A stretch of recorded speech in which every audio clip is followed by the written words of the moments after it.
whatever you're looking for, seek and ye shall what? Find. It says that in a very good book called The Good Book.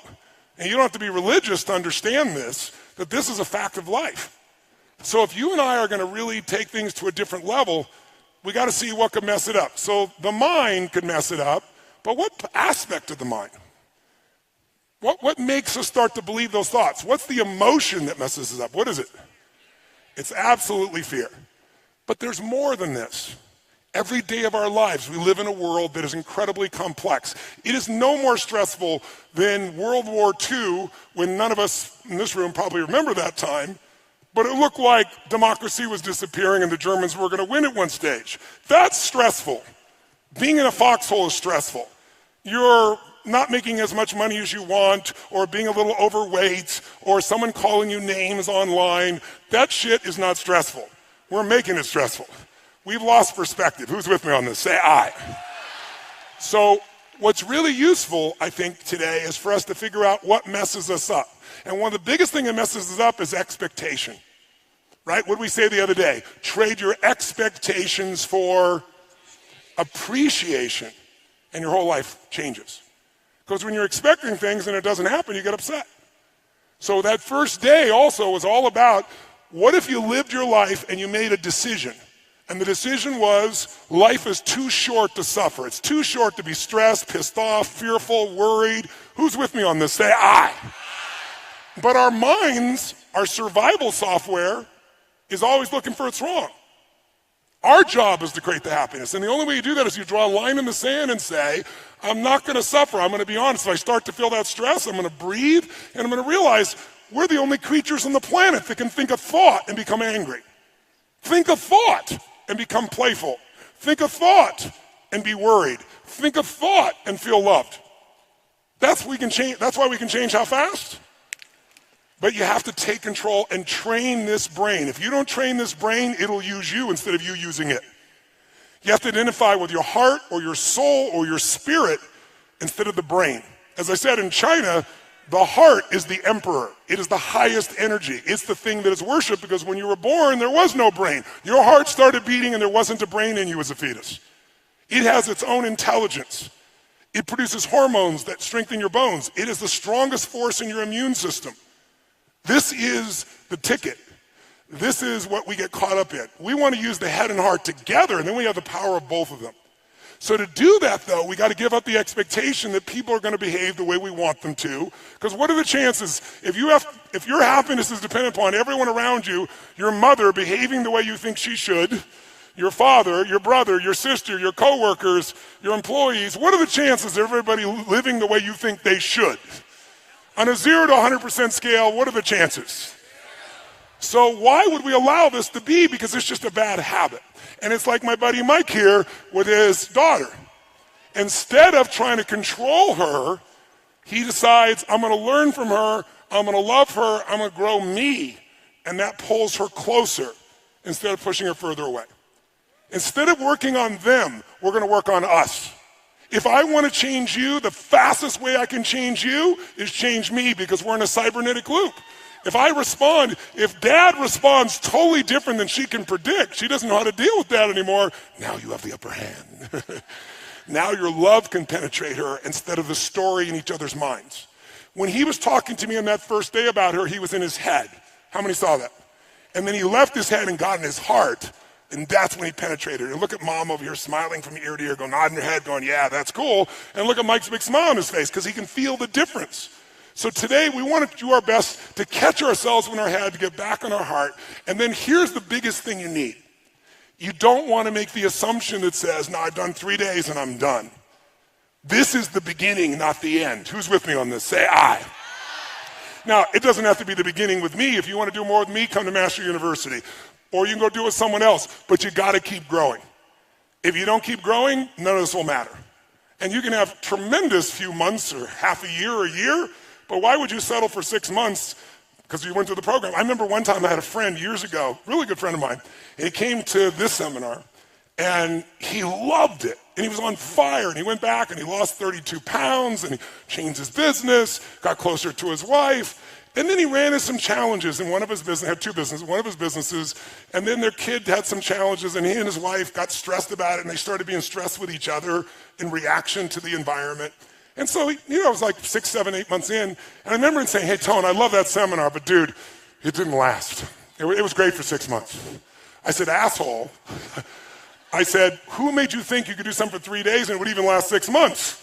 I said, do you think I just did 3 days and I've been this way for the last 40? No, I said 40 years ago I started a journey that has never ended. And so we need a daily practice, right? Who's up for it here? Say aye.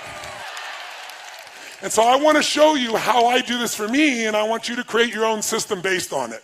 So if you and I are going to get lasting results, you got to do some things regularly.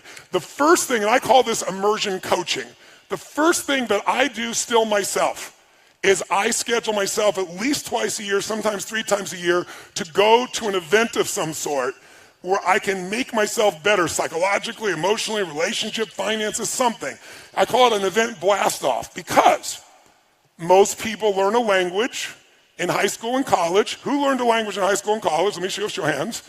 How many of you don't speak a fucking word of it now? Let me see your hands. What happened? You spent years, but you did it like 1 hour a day, 5 days a week. Immersion is the way to learn. When you're breathing like we're doing here all night, all day, it's not comfortable, but it's unbelievably fulfilling. How many are experiencing it right now? Say aye. You got to get over your mind going, I can't do this, it's too hard and all that shit. You got to push yourself through when you feel exhausted and say, there's a second wind in me, I'm going to find it. But if you go for immersion, you will master things 10 times faster than you will doing an hour a day or once a week or something like that. I mean, think about it. This seminar is 50 hours of the course of the weekend, 4 days. It's a lot of hours. I can make this so much easier. Let's do an hour a week for a year. We'll get 2 weeks off, it'll be easy. Would we get the same result, yes or no? No way. So I'll give you an example. My wife and I, and we have an extended family member of mine named Mary, and Mary, the 3 of us travel together. Mary's my right arm. And so I drag Mary with us too because she's part of our family. We just recently finished A Date with Destiny, which is my most powerful seminar. It's 6 days and nights, and it's an experience of some grads of Date with Destiny, cool. But it's one of my favorite things to do on earth, but it's not an easy thing on my body, as you might imagine. And it's incredibly fulfilling, but at the end of it, my body is complete toast, as you can imagine. And we were in Australia, in the Gold Coast, and I scheduled already, some Aussies here, huh? Nice to see you guys. And I scheduled, because my life was so full, there was only like 1 week I could do this, and so I scheduled to go to this place in Sedona, Arizona, where this man for 39 years has been a neurological expert about how to wire your brain for alpha states, delta states, if you're familiar with those. But alpha is the expertise. And I want to, as great as my life is, I want to take another level. So I have more to give for my family, for my friends, for you, for myself. So we go for 7 days and nights. And this is what it was like. You got up first thing in the morning, 6:30, and you spent an hour and a half getting your brain wired with this glue shit. And they put like 180 of these electrodes on your head. My wife looked so attractive, and so did I. It was amazing. And then, after wiring you up with this goop, which, by the way, takes forever to get out afterwards. Oh, there's where we don't see the goop. You see just our hair afterwards. But the bottom line is, we go in, then you go in individual rooms. Like, I want to be with my family, right? I want to be with my wife. I want to be with my family. And I got to go in this dark little room that has no light.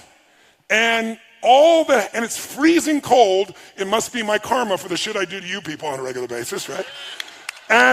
And sure enough, I'm there for 14 hours in this room. You get 1 break, sometimes 2, run the restroom. And the entire time you are learning to think, and how you think, these electrodes create sounds. And you learn how to put yourself in the zone of alpha. But it's a bitch. It's horrible. I wouldn't recommend it to anybody that wants easy experiences, but I'd recommend it to anybody that wants to grow immensely. And the first day, I'm like, who do I got to shoot to get out of this thing? Oh, it's me. I'm the one that did this shit. Right? But by the end of the week, all 3 of us were able to go in this state of alpha. And if you're familiar with alpha, the best way I can describe alpha is there's no problem that can't be solved in alpha. Because every problem that we have was created by us. Destruction of the environment, to the pissed offness that you may have. And since we create the problems, any problem a human creates, we can solve. But you can't do it with the same level of thinking that got you there. So there's a science of it, and you can't cheat. This thing measures you. And then you take this frickin' test with 300 questions 3 times a day, the same effing test. And it takes forever. And while you're answering it, these electrodes are seeing what you're doing. And then the guy sits down with you, and it's called sigmas, and he goes, well, this is 2 sigma, this is even, this is 10 sigmas. And the more sigmas is how far you are off from what you wrote from what was really going on in your nervous system. So it was like, said something to me like that I was demanding. I'm like, what the fuck? I'm not demanding. What are you talking about? Right? But I guess I was, right? And you learn then how to let go of those old patterns, create new ones. So my point is, I'm doing okay in my life. I'm not exactly hurting. I'm having the most beautiful life I could possibly have, a beautiful mission, a beautiful family, beautiful children, grandchildren, beautiful experience to live in life. And yet I'm not willing to settle for that because I'm here to deliver more for everyone I love, including myself. And so what I do is I schedule it. Because listen to me, when you talk about shit, it's a dream. When you envision it, it's exciting.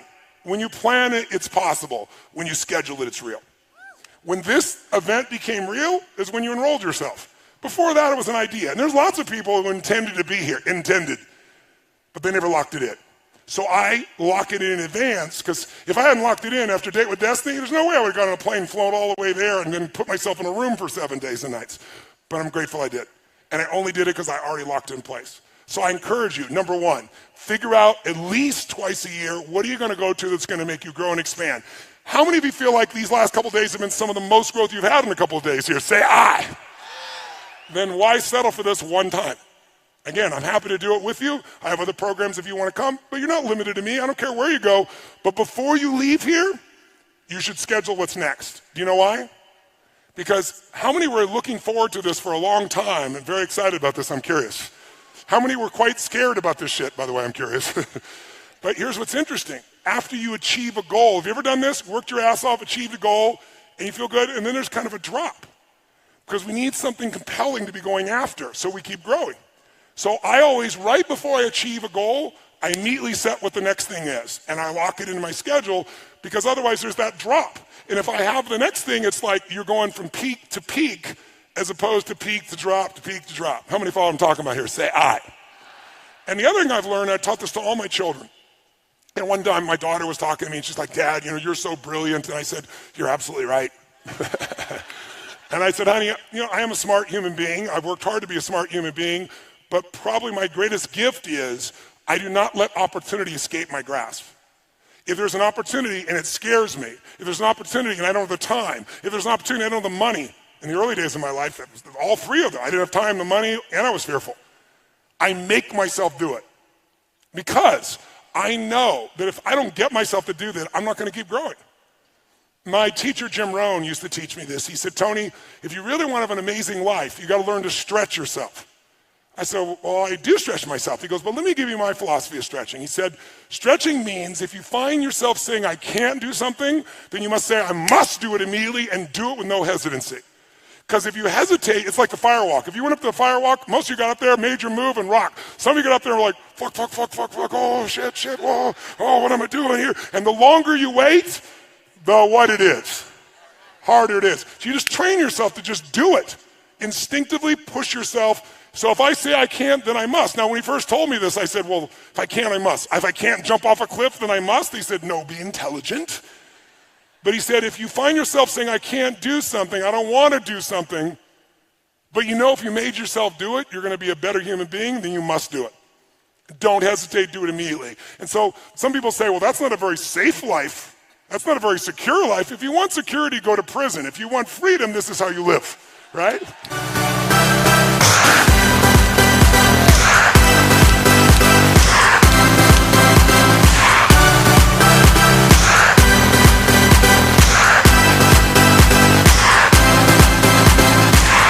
Shake them all your body for 20 seconds. Face a partner and say, I own you, baby. No, I own you. No, I own you. When you say I own you, it means I'm going to outdo your energy for 30 seconds. 1, 2, 3, go. Under control.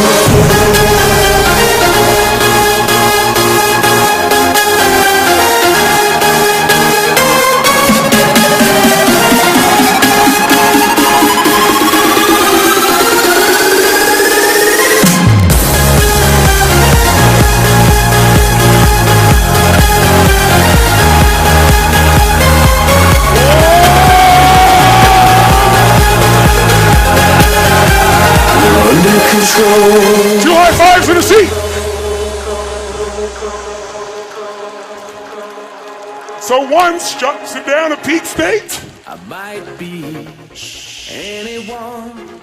So once you've got events where you're going to make huge growth, the next thing you want to do, throw it up to number 2, is you really want to get yourself a coach or a mentor. Why do you want a coach or a mentor? You're smart.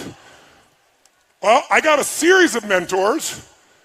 I've got 3 men in my life who are the smartest humans I know, some of the most successful people in the world in business, spiritually, emotionally well-developed.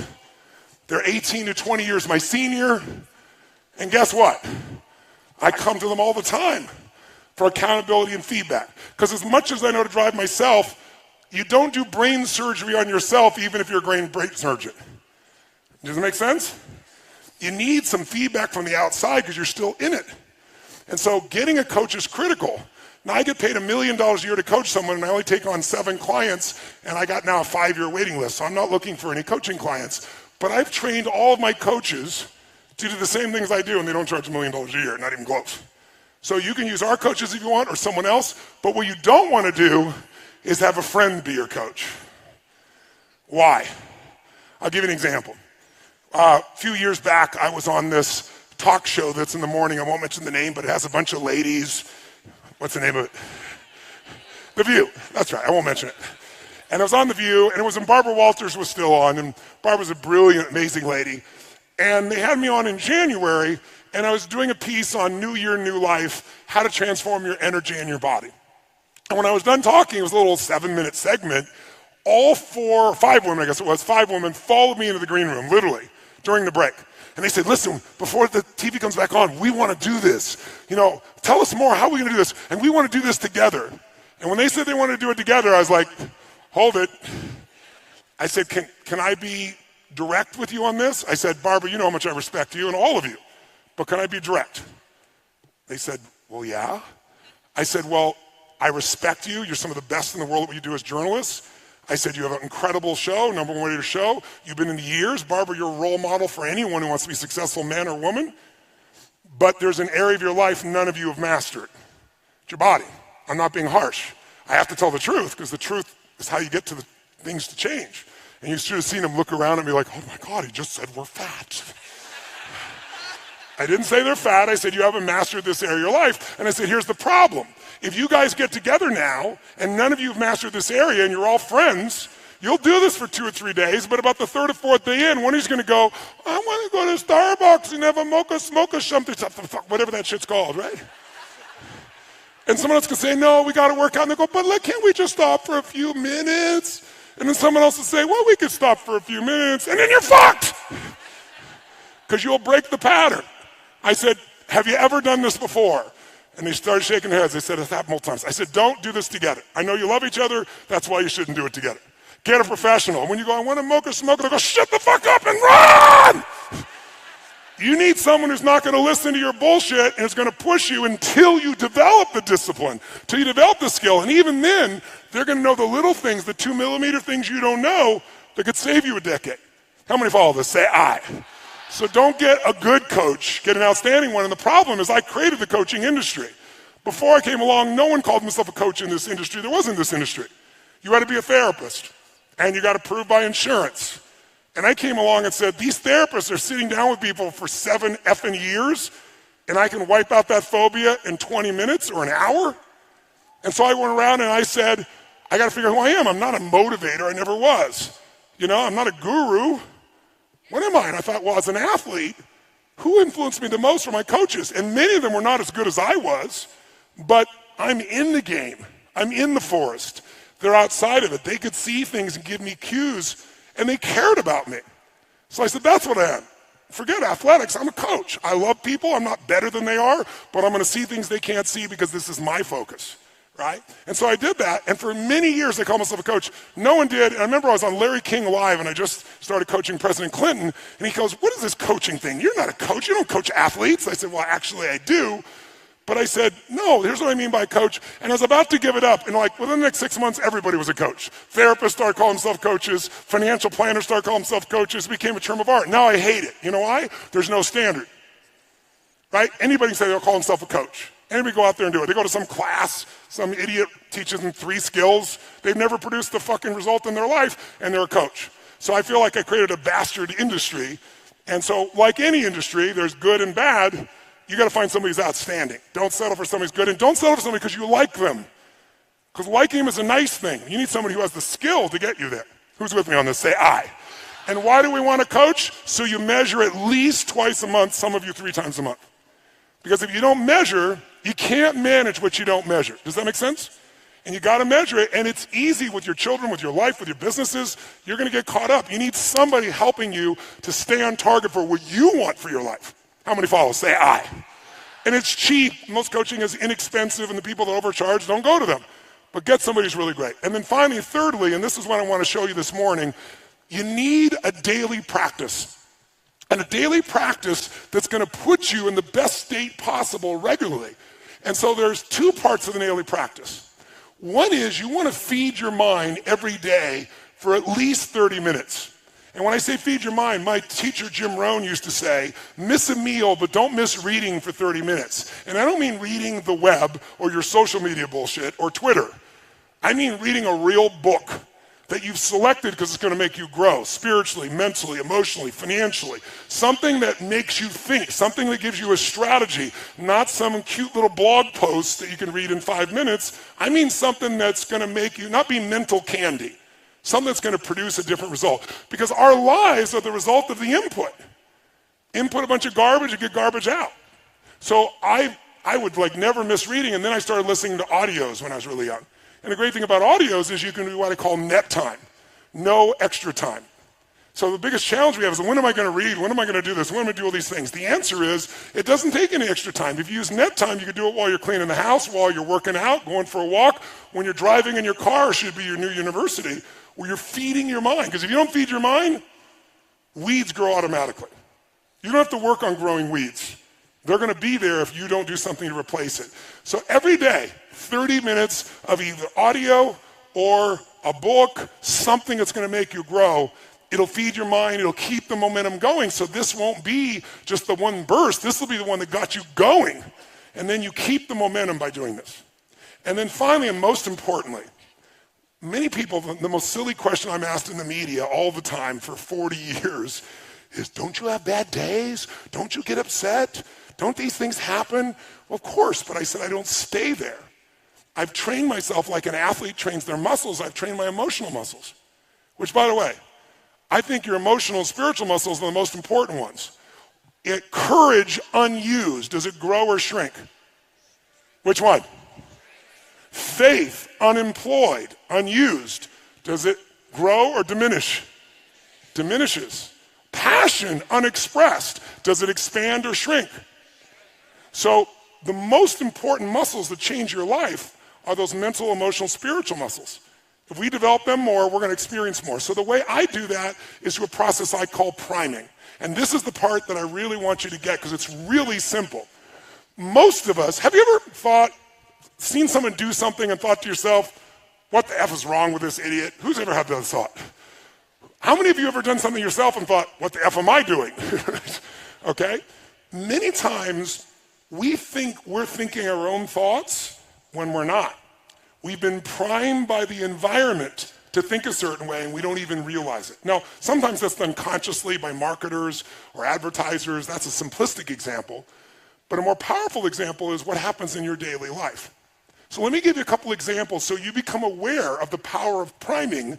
And then I want to show you how you can consciously prime your own mind and body and emotion so you naturally go where you want to go as opposed to hoping you go there. So some of the studies on priming have shown that what you think are your thoughts actually got there because something in the environment that you're no longer noticing. So an example of this would be, they did a study and they took 2 actors and they both approached 100 people each. And the actors were designed to do the exact same thing. They walk up to people, they have the same facial expression, and they'd say, well, you're sitting there, excuse me, could you hold this for me for 1 second while I grab my phone? And they hand you this cup of coffee. And then they reach in their pocket to get their phone for 2 seconds, and they put it back real fast, and they go, thank you so much, and they take it back. And every time they did it exactly the same way with all the people, 200 people, 100 each. Each person did 100 people, but 50 of those people they gave hot coffee to. 50 of the people they gave iced coffee to. Now listen to this. This is mind-boggling. After 35 to 45 minutes roughly, a person walks by outdoors or at the mall, wherever they did this. They have a checkboard, clipboard, and they go, excuse me, we'll give you $20 if you'll give us 3 minutes of your time to read these 3 paragraphs and answer 2 questions. 95% of people do it. $20, 3 minutes, I'll do it. And they read these 3 paragraphs, which is this story about this main protagonist. And then the 2 questions are, tell us what's the first emotion that you link to the main character, and what's the second one? Those are the 2 questions. When they do this with people they had hot coffee to, 80% of the people, 81% to be exact, roughly 80, 81, say that the person they read the story about is generous and warm. Sometimes they add the word loving, but generous and warm is always there. The people who had the exact same presentation 34 or 40 minutes earlier who were given iced coffee, 80%, there's a 1% difference which is statistically irrelevant, 80% of them say the person is cold and uncaring. And the only difference is 35 or 40 minutes earlier, somebody handed you a hot or cold cup of coffee. That's wild, isn't it? I'll give you another example. In America, many of you, there's 72 countries here, but in America, a lot of people see individuals that come from Asia as being superior in science and math. And there's a different mindset in those countries about science and math. And when those people come here, they work incredibly hard, they're incredibly focused, they believe, and the belief structure is they do really well if you're Asian. Now, in our culture, in the past, many times people have been focused on the fact that if you are a man, you do well with math and science, but if you're a woman, it's just not your cup of tea, you're not quite as strong in it. And there's no basis for that whatsoever, but it's a cultural anchor that people have begun to believe in. So here's what's interesting. They took the math part of the SAT test, and they took a group of women at Harvard, and all they did to change the test is change the first question of the test. On half the test, they said, what's your gender? On the other half of the test, they said, what is your nationality, right? What's your ethnicity? Well, interesting. When they were asked what their sex was, and they're all women, they performed 11% lower.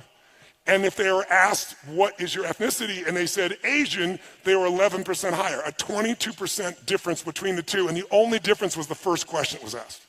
Because it primed you either for your higher level of skill based on your conditioning or a lower level of skill based on social conditioning. How many follow, right? There's a million studies like this. Another interesting one that's really simple is they did an ad where they show the IBM logo and the Apple logo, and they also did this with the commercial. I don't know if you remember the commercial Think Differently that Apple made years ago. So I had people watch the commercials. In both cases, afterwards, they were given a creativity test. The people that watched the 30-second Apple commercial versus IBM scored 20% higher consistently across the board, and all they saw was 30 seconds about thinking differently. That is the power of priming. So my point is really simple. If you're going to get the results that you deserve and that you want to prime yourself for success, prime yourself for love, prime yourself for courage, rather than hope that you show up that way based on the triggers of your environment. Does this make sense? And so I prime myself every single day for a minimum of 10 minutes. It's the first thing I do in the morning. And I'd like to show you how I do it and have you do it so you can have a daily discipline. And if you do this every day, if you keep once or twice a year, get yourself to an immersion experience that makes you grow. You get yourself a coach where twice a month, 30 minutes even, you're just staying on target and measuring.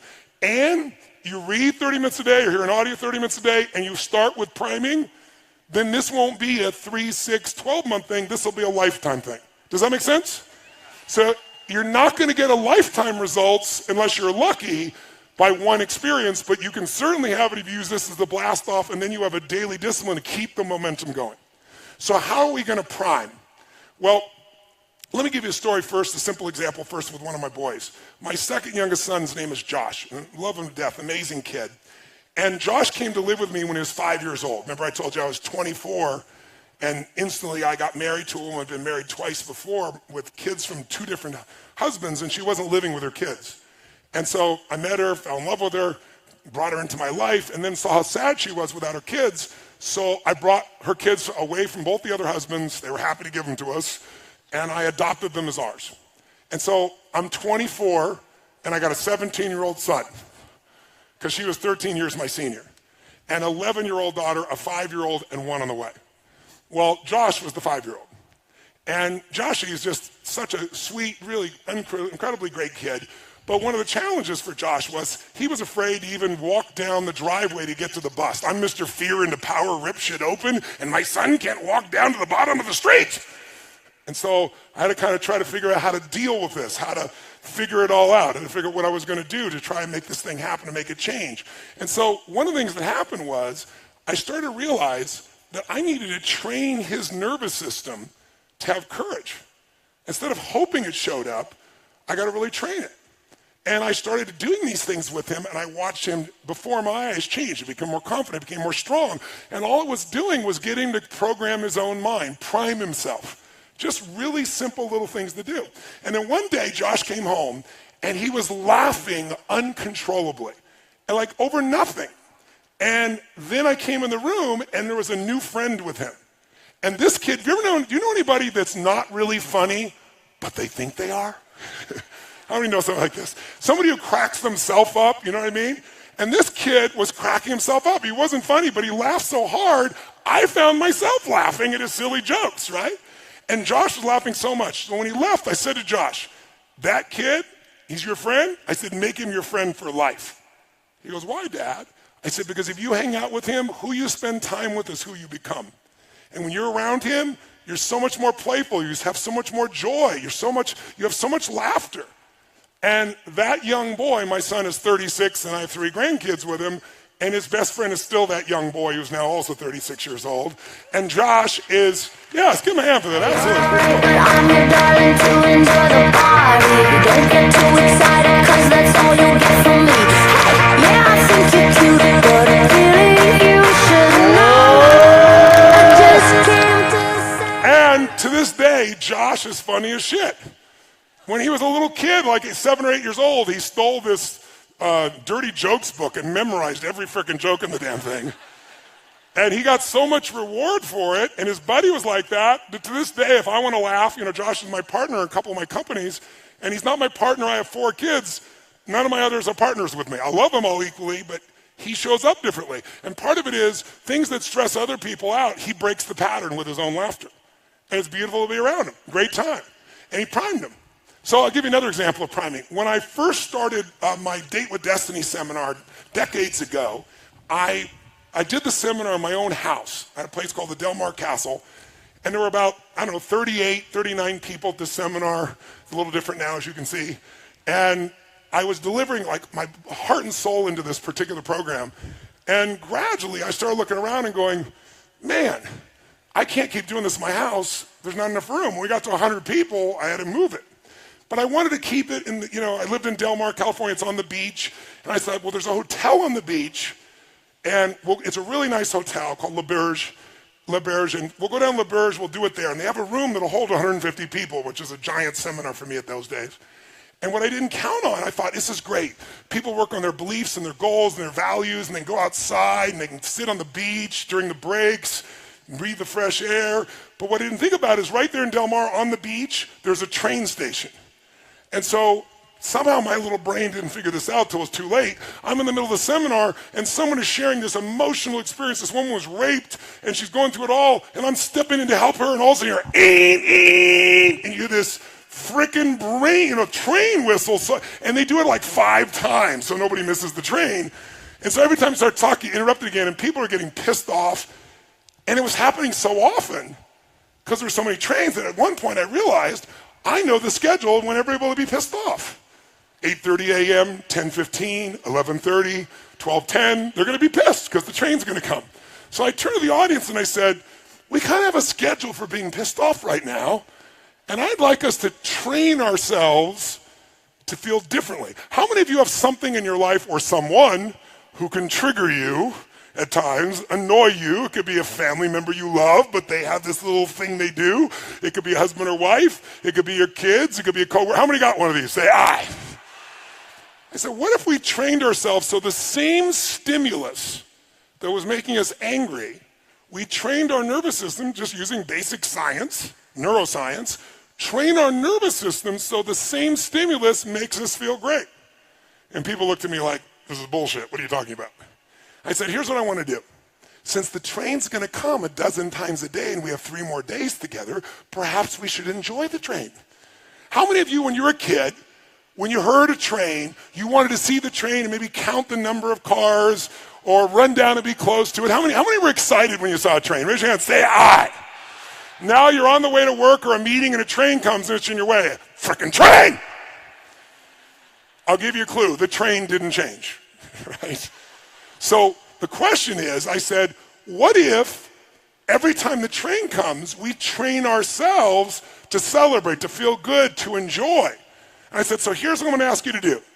Every time we are trained, I don't care if you're in the middle of the most important conversation of your life. I don't care if we're doing something what you think is so important. I don't care if you're tired. I don't care if all the books are on your chair. I want you to instantly just drop everything, and I want you to jump and start to celebrate like a little kid, like it's the greatest gift of your life. And then we're going to end with a whoa clap, and then we're going to laugh hysterically into our chair. And if you can't laugh, I want you to fake laugh into your chair. Because most of you know if you fake laugh, what starts to happen? Real laughter comes, right? And then you wire yourself to laugh more easily. Just like with Josh, I wanted people, wouldn't it be nice to laugh easier? You didn't have to have everything be perfectly funny for you to have a good time. Because most of it doesn't have to be perfectly bad for you to be pissed off. So train it. So I got everybody to agree, and we did it. So every time the train came, and some people are like, oh, frickin' train, that won't work. You gotta go, it's a train. You gotta be like a little kid. And pretty soon, people look forward to the train. And by the way, would this be useful to train yourself around a person in your life or a situation, yes or no? So I don't have a train nearby, but I've imported a special train whistle, and I'm going to ask you for the rest of today, no matter how tired we are, no matter how hardworking, no matter what we're in the middle of, if we hear that train whistle, we're going to jump up and we're going to celebrate like little kids, make noise, have fun. We'll clap, we'll do the whoa clap, and then we're going to laugh hysterically into our chair and maybe point at somebody else and laugh at them while we're doing it to train our nervous system. Who's willing to go for it? Who's willing to go for it? Then it could happen at any time. You never know when it's going to happen. Oh, there it is. Oh, my God.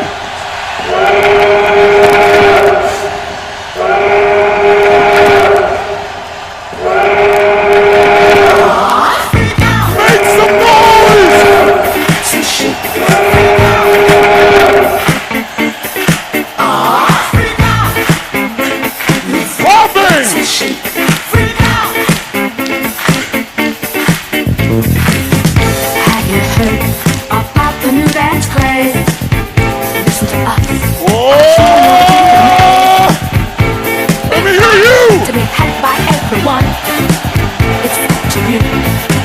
Laughing hysterically in your chair.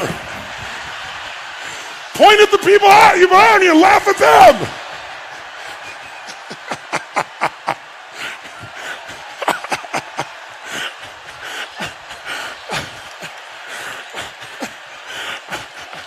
Oh, yes.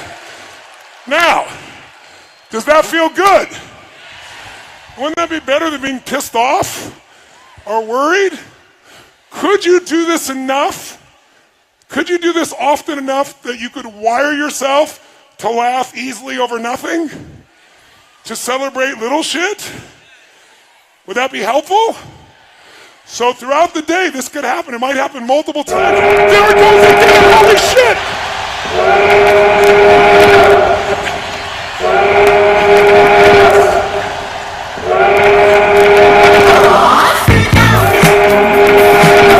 Make some noise!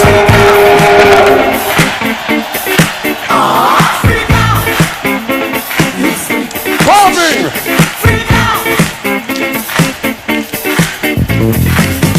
Have you heard about the new dance craze? Listen to us, I'm sure you'll be amazed. Big fun to be had by everyone. Whoa! It's up to you. So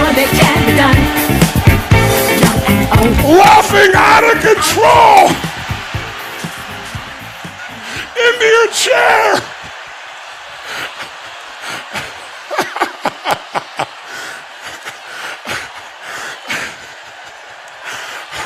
Oh, yes. If that feels good, say yes.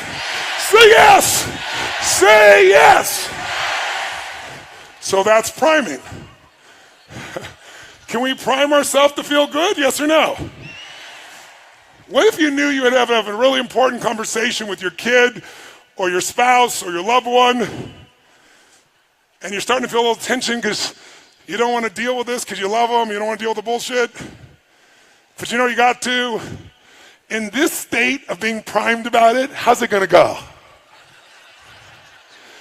But if you primed yourself with laughter or joy or playfulness, and now you go to be with them, and somebody goes, no! And you go, that'll fuck with them real quick, won't it? They don't have to deal with you enjoying yourself. So we are in charge. Here's the point. Life changes the moment you make the decision that you're 100% responsible for your experience of life. Not responsible like a heavy, response-able. If you're responsible, you're able to respond. You can only respond and be able to do that if you own yourself. And if you know people can do anything, but still you're the authority of what it means to you. You're the authority of your own emotions. You're the authority of your own actions. Who's with me on this? Say I. And blaming other people, which the human mind is always looking to do, will never make you happy, never make you fulfilled, never bring you closer to people, will never make you grow. So when you're willing to take that level of responsibility where you're like making judgments and you go, oh, that person's such a bullshitter, such a liar. One of the things I always do is I do a reversal in my head and go, you're such a bullshitter, you're such a liar. No, I'm not. Where are you a bullshitter? Well, I did bullshit about that once. Who's ever said something and after you said it thought to yourself, what I just said was total bullshit? How many of you ever thought this? How many of you ever heard someone else say something and thought to yourself, what they just said is fucking bullshit? See, if you can see it in someone else, they can see it in you. Better to just own it and let go. Because that's what the mind does. If we let the mind run us, we're going to have a tough time. This mind serves me. I don't negotiate with it. Remember I told you? I don't say, well, I'll do this. Well, maybe we could do it. Maybe we'll jump in the water now. It's like, it knows I'm not here to negotiate. When I say it, we do it. That's what we want to train ourselves to do today. Who's up for that? Say I. So the first step to that would be priming. So let me show you exactly what I do for 10 minutes. By the way, my son, people have around him enough, he laughs so much, he is a priming to other people when he shows up in the room. Because they're around Josh enough, and they know at any moment Josh could crack them up. And there's an unconscious anticipation of it. Does that make sense? So even if something's stressful, they're almost on their edge that Josh is going to do something of this nature. It's an incredible skill. It's an incredible gift. So here's how I prime myself. I do 3 things. First, before I do the 3 things, whenever you want to make a change or improve something, the first place you want to improve it is in your mental, emotional state. If you do something from a pissed off state, from an exhausted state, from a frustrated state, from a weak state, it won't matter what you do. The thoughts are weak when you're in a weak place. The actions are weak. So the first thing we're going to do is I'm going to show you a simple breathing pattern. And the breathing pattern, if you're familiar with yoga, it's like breath of fire. It's similar to breath of fire. And it's a movement. And what it's going to look like is this. You're going to sit up in your chair with energy. I'll show you what we'll do, and then we'll do it. We're going to raise our hands up as we take the air in, and then you're going to blow it out. Only you're going to blow it out your nose. Now to do that, if there's anything in there, it may show up coming out of your body. So if it does, just wipe it on your neighbor. It's not a problem whatsoever. So if you do have some Kleenex, you might want to grab your Kleenex if you've got some, just in case something happens, because you're going to be blowing out that nose strong. In fact, if you have some tissue or a sleeve or something, now's the time to use it. So here's what you're going to do. You're going to take the breath in. Your hands are going to go where? Up. And then as your hands go up like this, and we're going to do that over and over again for 30 breaths. I'll count them. We'll do 3 sets of 10. You're going to do this with your eyes closed. Then you're going to drop your hands down, palms up on your weight, on your legs, and you're just going to feel whatever you feel. You might notice some tingling. You might notice a sense of peace. You might just feel relaxed. And then we'll do another 3 sets of 10, another 30. We'll relax, and then another. So we're going to do 3 sets of 30. 3 sets of 10, 10, 10, 10, 10, 10, 10, 10, 10 with a break between them. When you're done with that, you're ready to prime because it puts you in state. Priming is 3 actions. It's done in 10 minutes. You can do more than 10, and many of you will enjoy it so much you'll go longer. But the reason I do 10 minutes of priming is I wanted to come up with a daily discipline there was no excuse not to do. If you don't have 10 fucking minutes for your life, you don't have a life. Who's with me on this? Say aye. And by the way, when you get on the airplane, what's the first thing they teach you when they get on the airplane? They say, okay, here's how to put on your seatbelt as if you don't know. And then they say, in the result of a loss of oxygen, what's going to happen? These masks are going to drop down, they have oxygen, and the first thing you do is grab it and put it on your child. It's the first thing you got to do. Is that what they tell you? What do they tell you? Put it on yourself, you selfish bastard. What are you talking about? Why do they tell you to do that? Because if you don't take care of you, you can't take care of them. And what a good metaphor for our lives. Yes, give it up for that piece as well.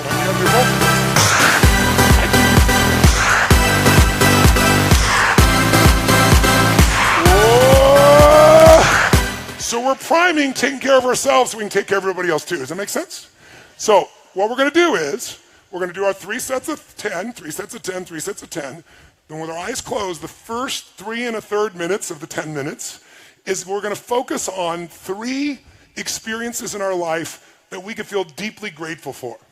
3 of them. And we're not going to think of like, oh, this. We're going to take them one at a time, spend about a minute each, and step into that moment in your life that you could feel grateful for. It could be a little thing or a big thing. It doesn't matter. What matters is that you go there. You know, if I asked you what's it like to be on a roller coaster, and you remember a time when you're on a roller coaster and you picture yourself on a roller coaster over there, you're going to give me a very different feedback than if I get you to imagine the moment you were going over the edge and you're in the front seat. Then you're going to show me a different result. You want your gratitude to be in the front seat, not an intellectual gratitude out there. So I take 3 minutes, a minute each. I come up with something different every time. I think of a moment that I could feel so grateful for, a blessed moment, a beautiful moment, a loving moment, a sacred moment. And I step in and feel it and flood myself with the gratitude. Now, do you remember why we use gratitude? Sounds corny, right? But why? From a scientific perspective. Remember what I showed you the other day? When someone's frustrated, when they're angry, we can measure your EKG and your EGG. We can see what your heart and your brain are both doing. And they are all over the place. They don't match. They're jagged. Do you remember the image? But when you breathe in your heart and you put focus in your heart, where focus goes, energy. And so what happens is you get unified. And all of a sudden the brain and the heart become one tracing energy. It's crazy. That's the flow state. So when you're grateful, gratitude is the antidote to the 2 emotions that mess up most people's lives. What are they? Anger and what? Fear. Those are the 2 biggies. You cannot be grateful and angry simultaneously. That's the beauty of it. It's the antidote to anger. You can't be fearful and grateful simultaneously. So the more you cultivate and prime yourself for gratitude, the more you can push through anger and fear very quickly. Does that make sense? So again, it's scientific. This is not like positive thinking bullshit. It's about what actually changes biochemistry and what will get you to wire and fire a new set of patterns that are more elegant, more rewarding, more impactful than the ones that society will condition you to do if you let it, okay?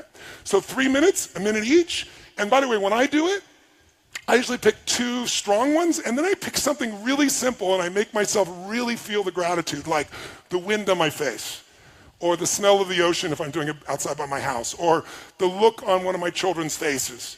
And I'll just fill that up. And the reason is, if all you do is get grateful about big things, you're going to miss most of life. You know, the astronauts that went to the moon, think about that journey. Think about, as a child, these guys dreamed of being an astronaut. They competed with hundreds of thousands of people, and then a few of these guys get on that rocket and go to the moon. And imagine, you walk on the moon, you look back, and you see that picture we've all seen of the blue-green Earth that's so beautiful, and it's not a photograph. They were the ones there seeing it. Talk about an experience. And then they face their fears and come in, and they land successfully in the ocean, and they're rescued. And then there's a ticker tape parade in New York. They shake the president's hand, and now what do? You're 32 years old, and you walked on the fucking moon. What do you do now for adventure? And if you study the astronauts, Buzz Aldrin, all these guys, I had a chance to interview most of them, not all, but 3 of them. Almost all of them wrote about, described what happened to them. They no longer had a compelling future. How do I have an adventure? I've walked on the moon. Everything else is small by nature. And as a result, they got depressed. Most of them abused alcohol and drugs. Why? Because they're looking for adventure on a moon run and they missed the adventure in a smile. So I train myself daily, prime myself to find those little things that are so beautiful and feel them, because the more I feel them, the more I can give that to someone else, the more I can move that direction, the more I can enjoy as well. It's putting the mask on me first. Who's with me on this? Say I.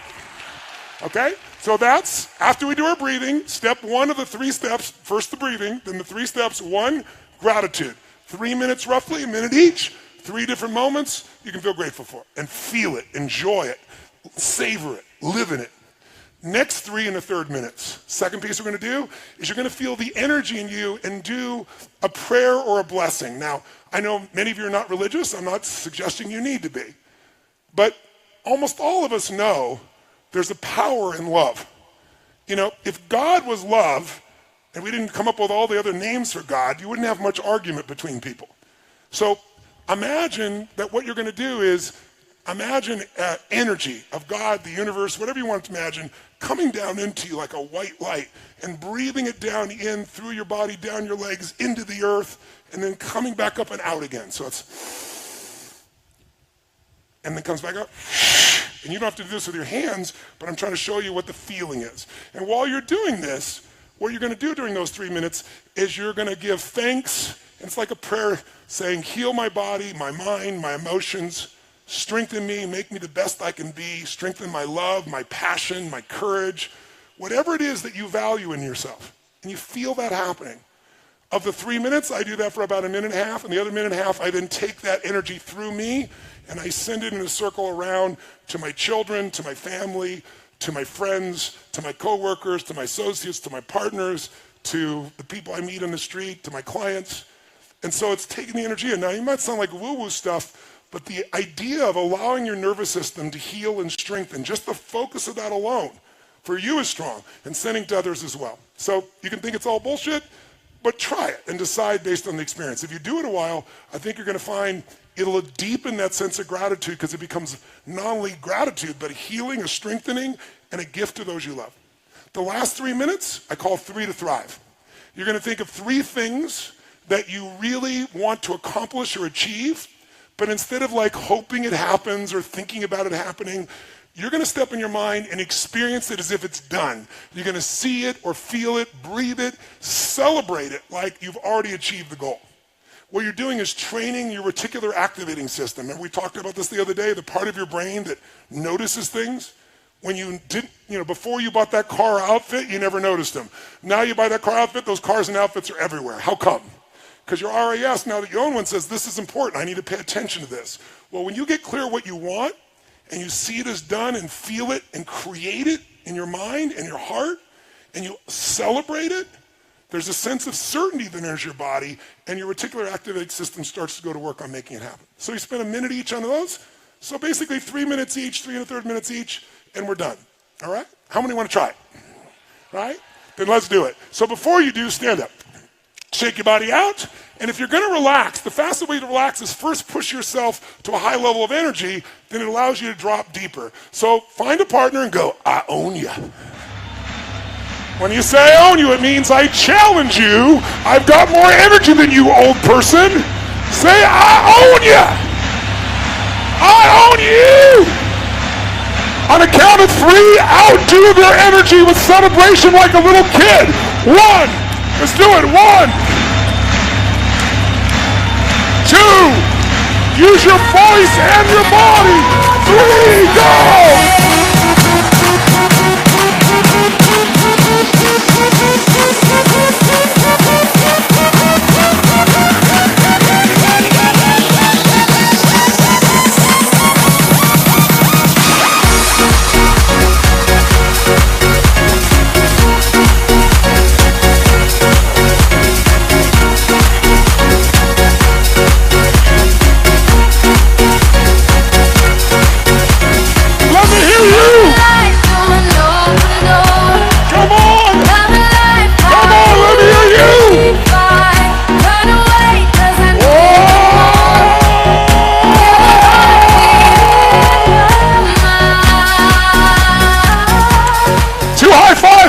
seat, feeling great.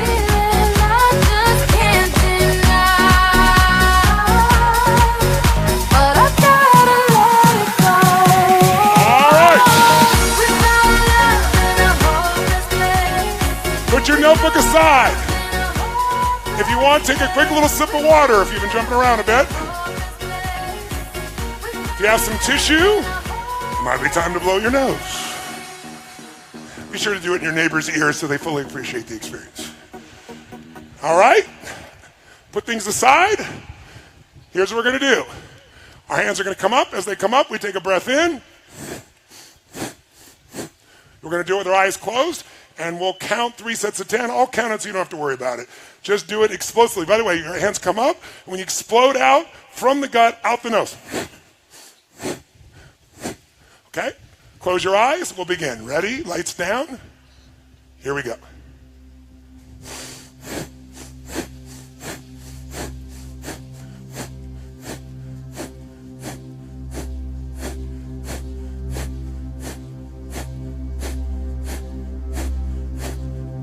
I should hear you. It should come out your nose loud.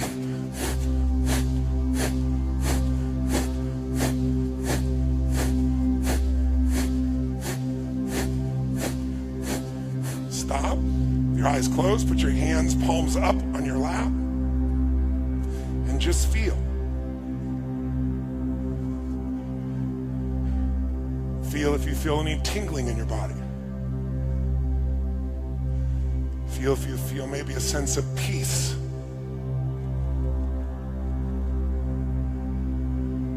Maybe be a hint of happiness every now and then for some of you. Just for no good reason except you want it.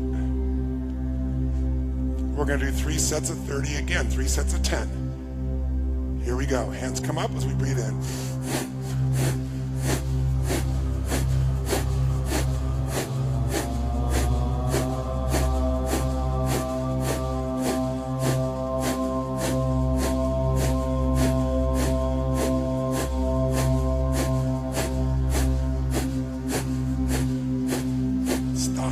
Palms up, eyes closed.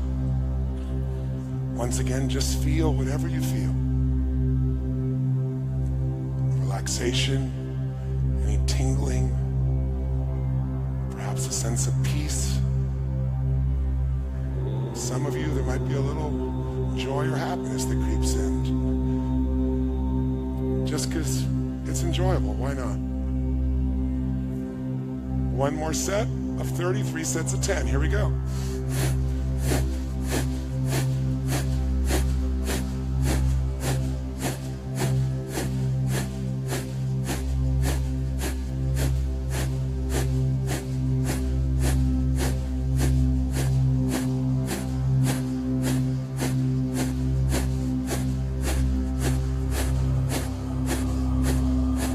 Stop.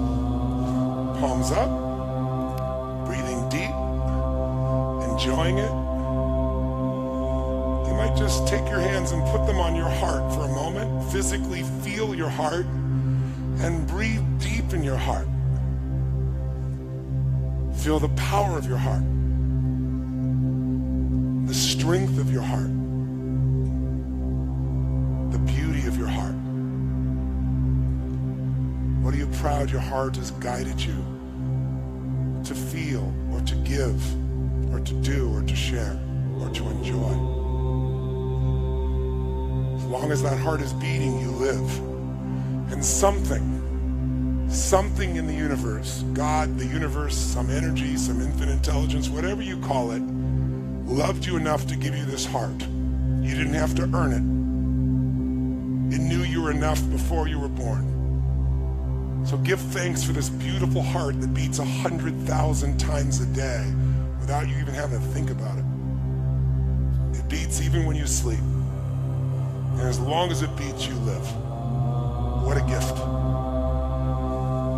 Now, for 3 minutes, a minute each, start with one memory, one moment in your life you could feel incredibly grateful for if you wanted to.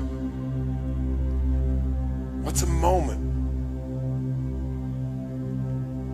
Could have been with your kids or your husband or wife or friends or by yourself or prayer or a sporting moment, any moment at all that you could feel so grateful for. And then step back in that moment as if you were there now, looking through your own eyes, seeing what you saw then as if it was happening now, breathing, hearing, feeling that feeling of gratitude as if you were there right now.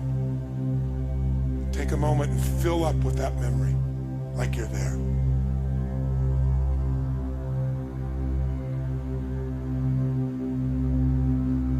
Enjoy it. Savor it. Fill up with that gratitude. A moment you love, a moment that is precious.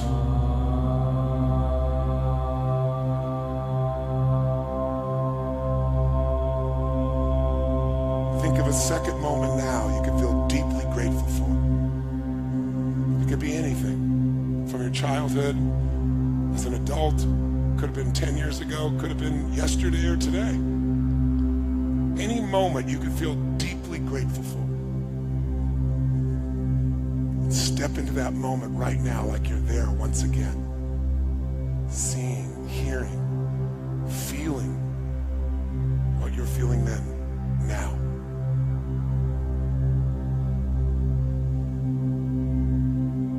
Fill up with that gratitude.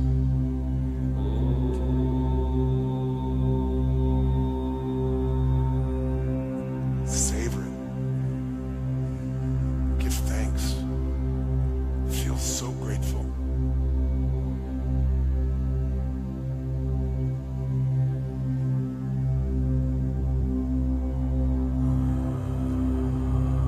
Think of a third moment now. Grateful for if you wanted to.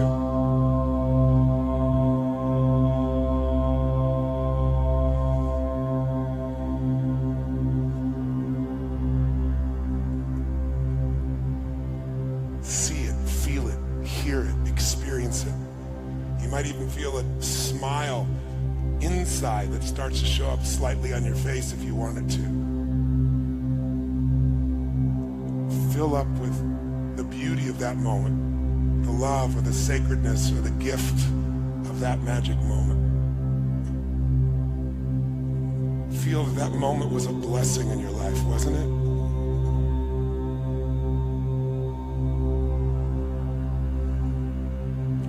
And then just for fun, think of a coincidence that you're grateful for.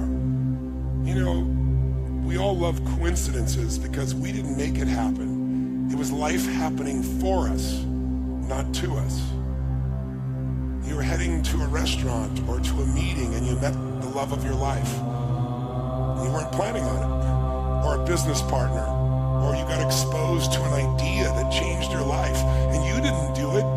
Life, God, the universe brought it to you. It's really beautiful when we can start to see that life is always happening for us, not to us. Even the problems are gifts if we learn from them. They lead to greater growth, aliveness, love, certainty, strength.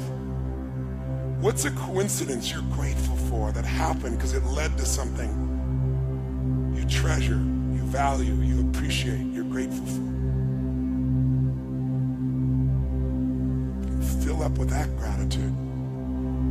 And was it a coincidence or were you guided?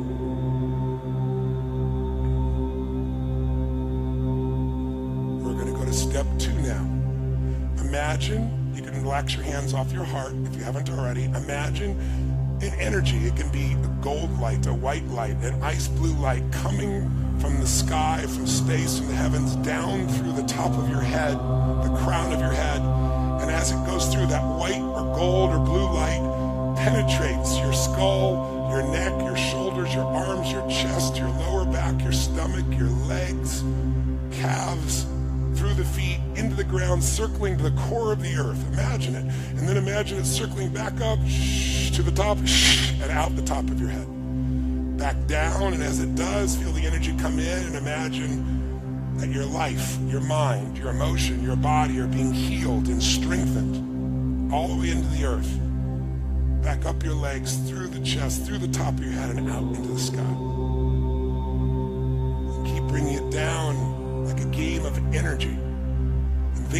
yourself as you do this. Heal my body, heal my mind, heal my spirit. Strengthen me. Strengthen the best parts of me, my courage, my faith, my determination, my love, my passion, my compassion, my caring. And then do it again and just feel like each time it's almost like a cleansing and a strengthening of your whole nervous system. Like every cell, every nerve in your body feels alive, healed, strengthened. Like the best parts of you are getting stronger. Your love, your joy, your playfulness, your laughter, your faith, your determination, your persistence, your love. And when you feel really like energy or trust that's there, it's like a prayer or a blessing. Now take that energy in your heart and send it to the people closest to you. Imagine, they don't even have to know it, that you're sending energy into them that heals their mind, their heart, their emotions, their body. That it strengthens the best in them, their joy, their love, their happiness, their determination, their courage, their faith, their joy. And do it with those closest to you. Your husband, wife, boyfriend, girlfriend, your children, close family members, close friends, co-workers, business partners, strangers, clients, everyone. And just feel that you want the best for them. You want them to be blessed. It's hard for us to be blessed if we don't want the same blessings for others. Those we love and those we don't even know. Just fill up with that energy that heals and strengthens you and those you love and those you meet. Energy comes down all the way through, cleanses, strengthens, comes back up, back into the sky. Touches all those you love. Make it like a game. It feels fun to keep feeling stronger and happier, and then spreading that strength and happiness through either prayer or love or blessings or all the above. Whatever is appropriate for you, whatever you believe in. I'm not here to tell you what to believe. Whatever you believe, whatever you feel, let it flow. And finally, our third step, you're going to think of 3 results, 3 outcomes, 3 goals that you want to turn into reality. And we'll take a minute each, one at a time. I want you to imagine that you've already achieved that goal. You've already made it happen. And you're feeling it. There should be a smile inside you. You're celebrating it. And how the beauty of your achieving that not only makes your life better, but allows you to touch others that you love, care about, reach out to. So see a goal or a desire that you really want to make happen, but don't think about making it happen. See it as done. Feel it. Celebrate it like it's the ultimate victory. Feel grateful for it like you were guided to the result. Really feel the excitement of it, the joy of it. Awesome, you're doing great. Great job. Then think of a second goal or outcome, but really see and feel yourself achieving it and then celebrating it, and see what it brings to your life and the people you care about, and feel the joy, the excitement, the fun of it, the pride, making it happen, as if it's happened already, right now in this moment.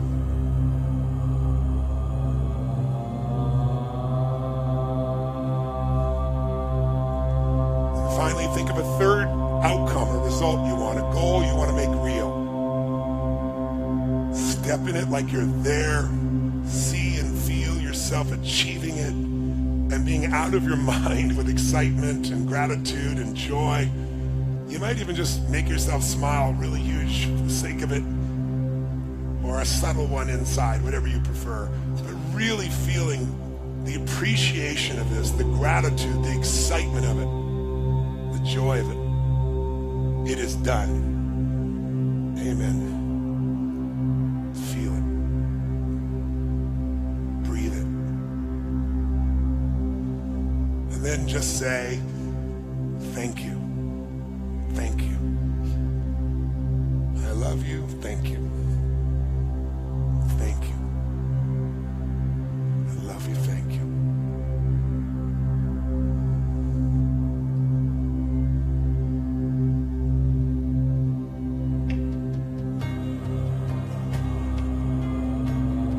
Continue to breathe, feeling this gratitude, feeling the joy, feeling the blessings in your mind, body, heart, and soul, the blessings to those you love and meet.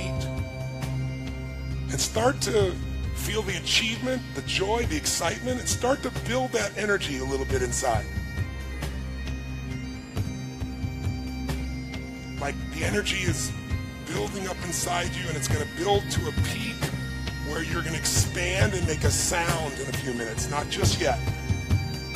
Just feel so grateful, so happy, so blessed. When you're ready, you can open your eyes. And when you're ready, slowly, when you're ready, you can rise up and begin to stretch your body and just feel that energy inside you, building, strengthening, feeling grateful. And then let the energy rise up. Stand up and rise up. Extend your body. In a few moments, we're going to make a sound, the loudest sound you've ever made that you could enjoy making, a sound of joy, of excitement, of playfulness, of grace, of guidance. The kind of sound you make if you were thanking the universe or God for all that's inside you, all that you've lived, all that you're going to live, all that's coming. Get ready to build it up. Faith, joy, excitement, energy, passion. More excitement, more energy, more joy than ever. Get ready. 1, 2. Unleash the sound!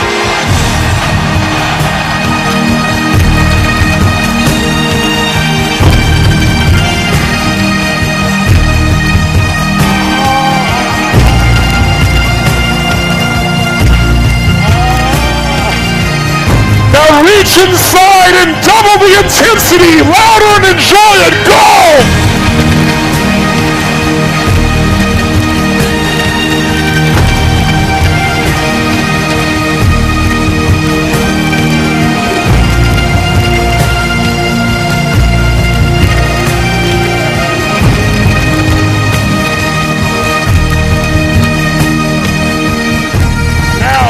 Bring it into your heart. Take the feelings inside. Feel it in you, as you. It is you. Tony Robbins didn't do any of this shit. This is you. Your spirit and soul awakened. It's you that awakens you. You awaken yourself with gratitude. You awaken yourself with grace. You awaken yourself with appreciation. You awaken yourself by seeing and commanding and celebrating what you want, not begging for it like you're weak, knowing it's in you, as you. This is you.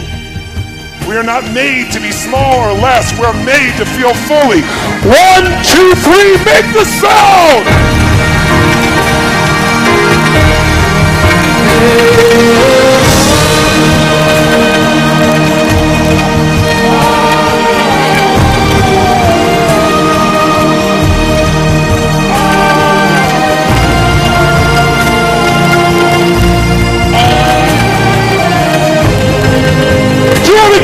Double the intensity, you gotta enjoy it, go!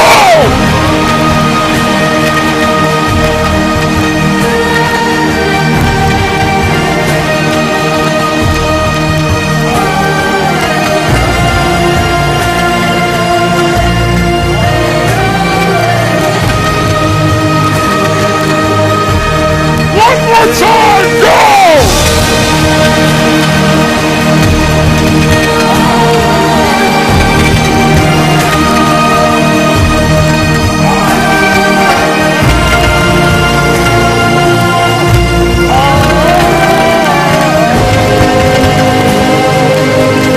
One more, go for it!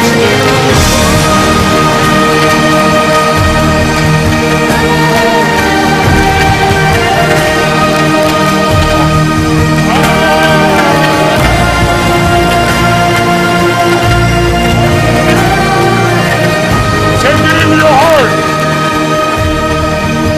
Breathe it inside you. It's in you. As you, this is the real you. If you strip away the conditioning, if you strip away the fear, and you prime yourself for your true nature, gratitude, love, strength, caring, passion, aliveness. This is what we're made for. This is who we are. Everything else is just fear and conditioning. And we are more than anything that could ever happen to us, more than anything we could ever face. You are more than any problem. No problem is permanent. Only our souls are permanent. Problems are the gifts we grow from. Turn to someone next to you and tell them, what were you grateful for? What did you remember? What did you achieve? And how are you feeling right now? Go. Grab a partner and tell them, what did you remember? What did you appreciate? Hold on to me as we go.